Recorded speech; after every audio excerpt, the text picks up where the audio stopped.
This is the most annoying thing about the Book of Mormon. Or that's what some people say when referring to the phrase, "and it came to pass." I mean, to be fair, you can't blame them. It's used 1,381 times in the Book of Mormon alone.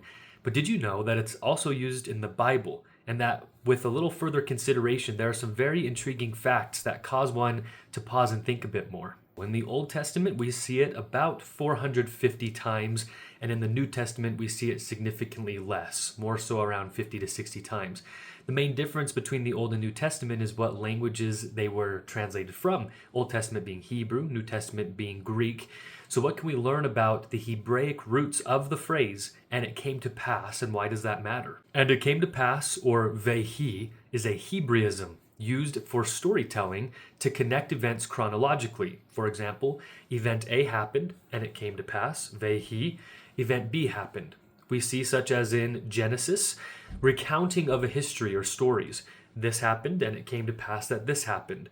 Interestingly enough, we see this same pattern repeated in the Book of Mormon. Take a look at this chart here. You'll notice that places such as 1 Nephi, Mosiah, Alma, Helaman, they have it used a lot because these are chapters where a lot of stories are being told and recounted of the past.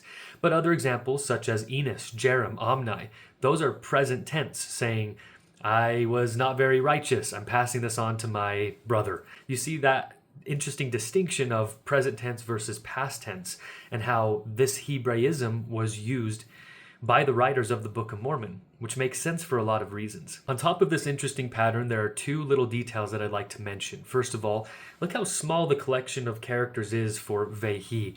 If you were writing in a limited amount of space or in plates, wouldn't you want to use something that helps you to conserve space in writing? Interesting that this is used so many times in the Book of Mormon, yet it makes sense not only for the use of storytelling, but in conserving of physical space while writing. And secondly, Joseph Smith in the later years of his life studied many languages such as Hebrew, Egyptian, Greek, and others. But at the time of the translation of the Book of Mormon, there is very little, if any, evidence that he had any education, training, or guidance on Hebrew.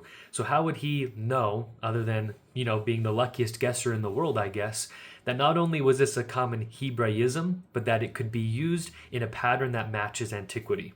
Really cool stuff.